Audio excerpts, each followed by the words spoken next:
Now let us learn about what is pH scale. Here a scale for measuring of hydrogen ion concentration in a solution is called pH scale.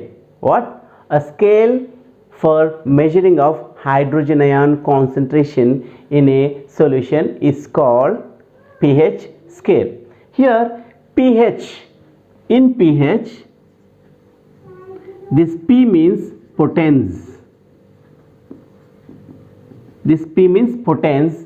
In German, potence means power. In German, potence means power. Actually, this scale was given by a scientist. His name is Sorensen.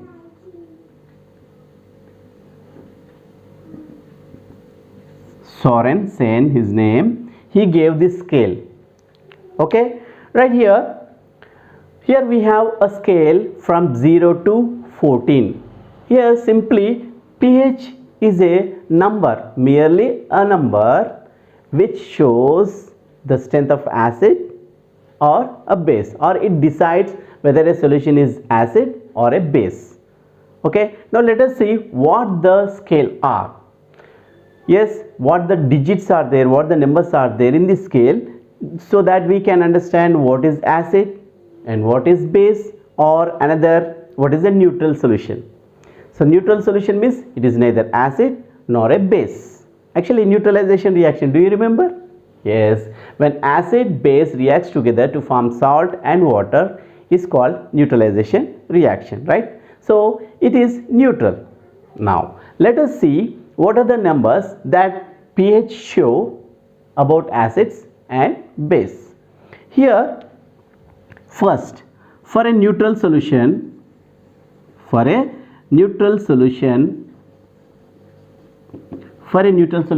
pH shows a scale 7, and for acid solutions,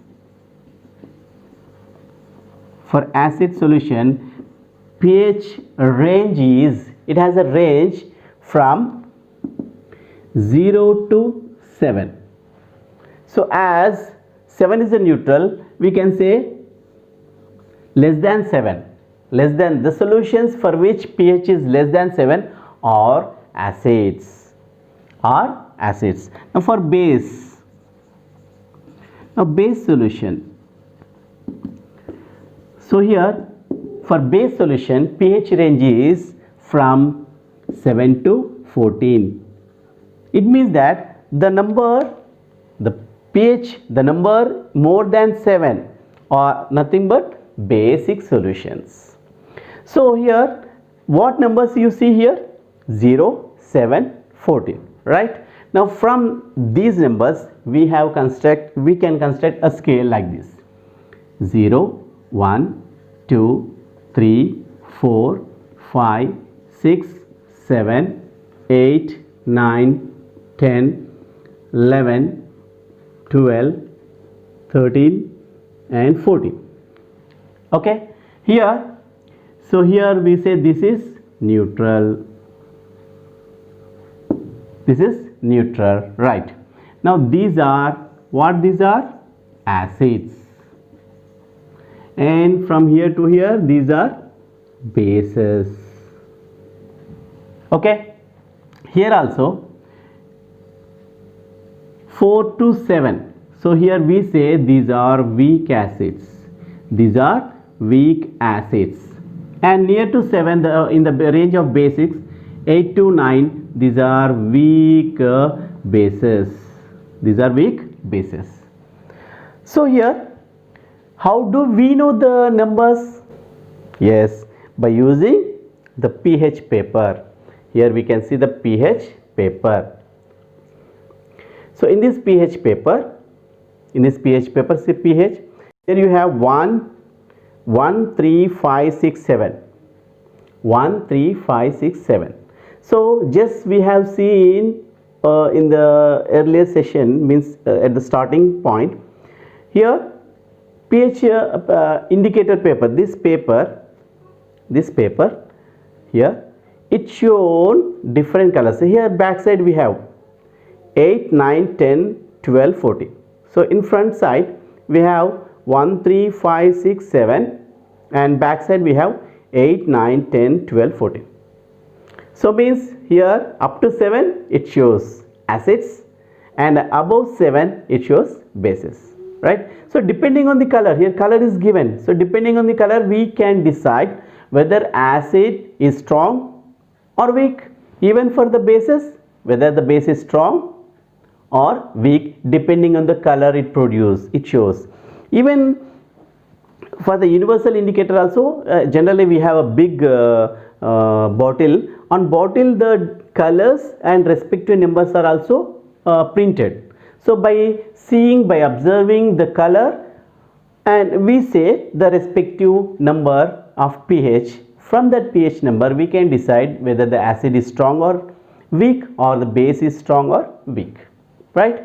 So now this is the scale you have to remember properly. Here if the color which shows the pH is 7, that is nothing but neutral solution, and the pH range from 7 to 0, or we say 0 to 6 only, 0 to 6 only, but less than 7 it is said. If it is asked to write the range, we have to write 0 to 6.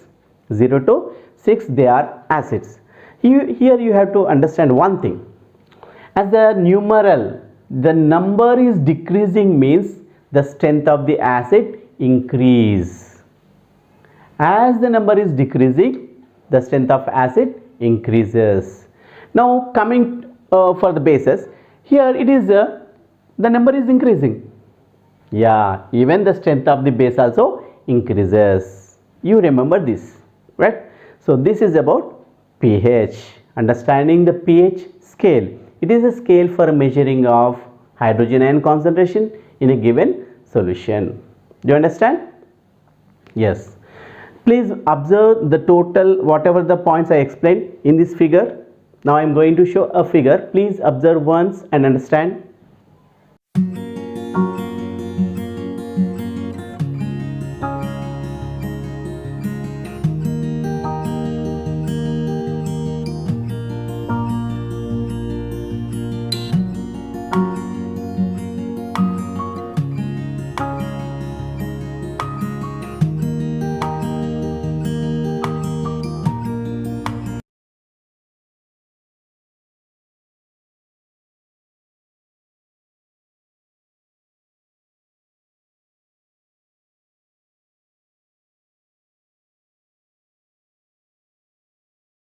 Now students, now let us learn about importance of pH.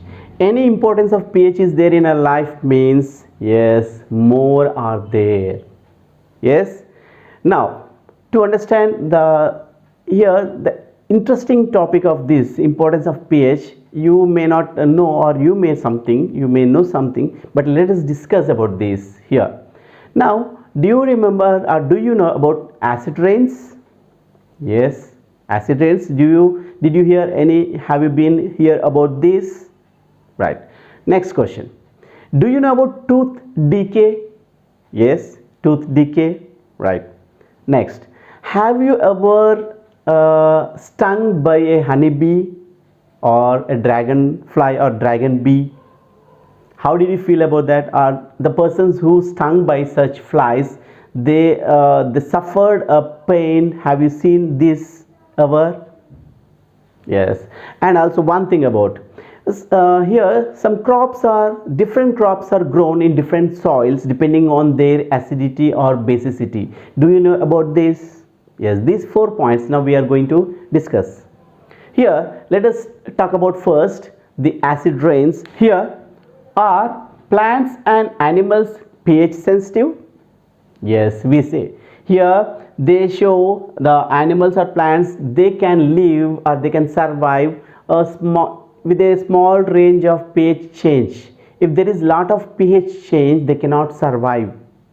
So what is the range of pH so that they can survive with this pH range? Is the pH should be about 5.6, means the animals or the plants cannot survive if pH of the surroundings or habitat they live in such surrounding medium, if pH is less than 5.6, they cannot survive.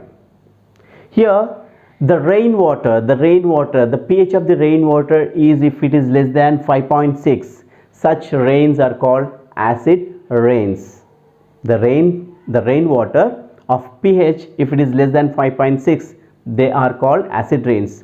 And if they flow into the rivers, lakes, what happens? The aquatic animals, they cannot survive. Their life becomes difficult. They may die. So what do we do? Yes, the pollution should be decreased. Okay, because of air pollution only acid rains are coming. And also the lakes should not be polluted, so that their pH change should not change, right? So these are the measures we have to take to maintain biodiversity, we say. Do you understand? Right, that's why plants and animals show some sensitivity towards pH change, right? Now coming to tooth decay. Tooth decay. Here, is pH change cause of tooth decay? Yes, we say surely if pH change in our mouth, tooth decay occurs, right? Yes. Have you seen any person suffering from tooth decay? Because of their tooth decay is due to pH change. If pH of solutions, pH of the liquids inside our mouth is 5.5, less than 5.5 or about 5.5, causes tooth decay. Actually, tooth is made of calcium phosphate. Actually, tooth has a surface called enamel. Tooth has a substance called enamel, which is made of calcium phosphate, the strong material in our body. This is the strongest material in our body, which occur on the tooth. So what happens, if we eat food materials, if they are not washed properly, the bacteria present inside our mouth produce acids from sugars and food materials in our mouth. So they cause tooth decay, because when acids are produced by the bacteria, the pH will be less than or about 5.5. 5.5 or less than it causes acids, and it leads to the tooth decay. Then how can we prevent tooth decay? Yes, after eating food, we have to brush with toothpaste, because toothpaste are generally have weak bases, right? So after eating food, we have to brush with toothpaste to neutralize the acids which are produced by bacteria in our mouth soon after eating food, right? So if we brush with the paste, then we can protect from tooth decay, right? Now coming to third point, pH in our digestive system. Yeah, do you know that hydrochloric acid is a strong acid, but here surprisingly our stomach produces hydrochloric acid, which helps for the digestion of food in our stomach without causing any problem or without causing any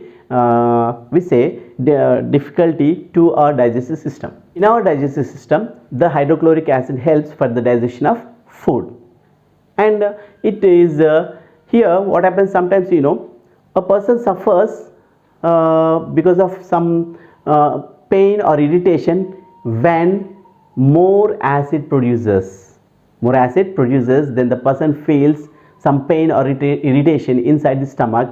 At that time, to get relief from that situation is called acidity. And to protect or to get relief from that acidity, generally the person who suffers from acidity takes antacids. What they take? Antacids in the form of tablets or syrups. So here the antacid contains mild basic substances, mild bases, especially milk of magnesia.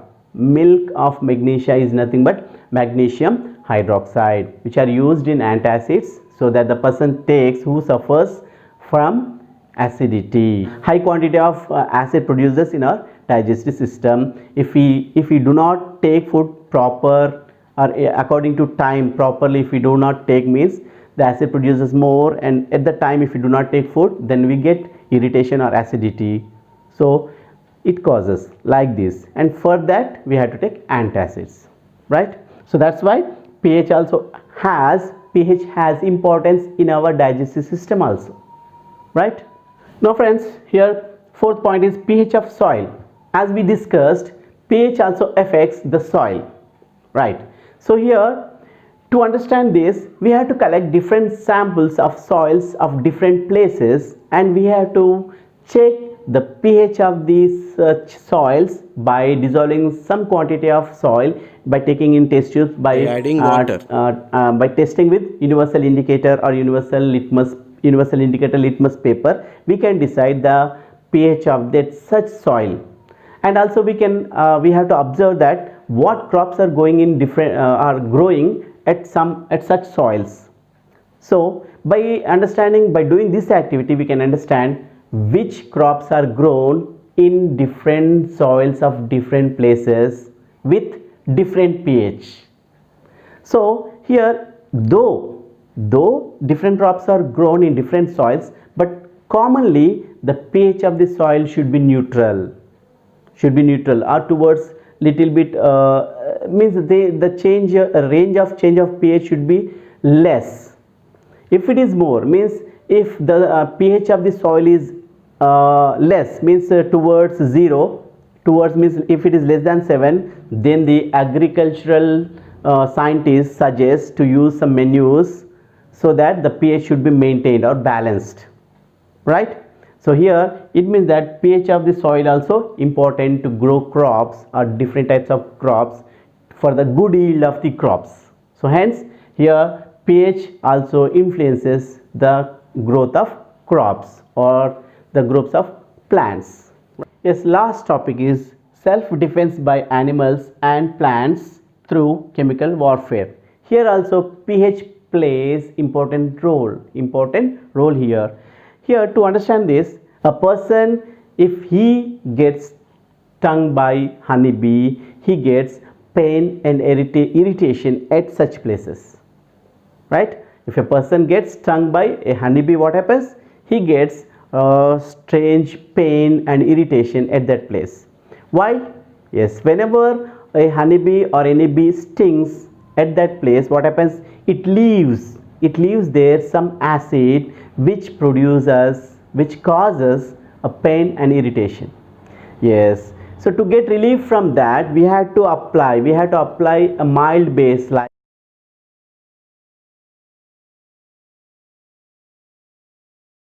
or some paste, even toothpaste also we can apply, so that what happens, the acid released by the bee can be neutralized and we get relief, right? So that's why the animals, we say bees or animals, they protect themselves by chemical warfare. So what happens, they also want to protect themselves from the others, right? Hence they produce or they release acids, so that if it is so, we get problem, right? At that time we have to apply bases so that we will get relief. Even some plants also, when we touch some plants, what happens, the netted plants, yes, they sting. If they touch us, then they also release some acids like methanoic acid or formic acid. So because of that we get irritation and pain. So at that time also we have to apply bases there. So mild base, if we apply, we get relief, right? Here we have a traditional system that whenever we if it happen, means if we netted plants, or if our skin is touched by the netted plants or the such plants which produce which release acids, at that time here a plant is there. If we rub by that plant, duck plant it is called, so dog plant, dog plant, so what happens, we get some relief. So this is a traditional remedy, and that plant also grows beside the native plants. So there only they available, from that we can use, and we can take a juice, and we have to get some juice and apply, so that we get relief. So right, so these are the importance of the pH in our life, right? So today we have learnt about the pH scale and the importance of pH. Yes, I think you understood very well. If you get any doubts or anything, please write in comment section and I'll answer those questions to you. And I hope you understand very well. If so, please like my video class and share to your friends and relatives and the surrounding people who are there around you, and also please subscribe. Thank you for watching.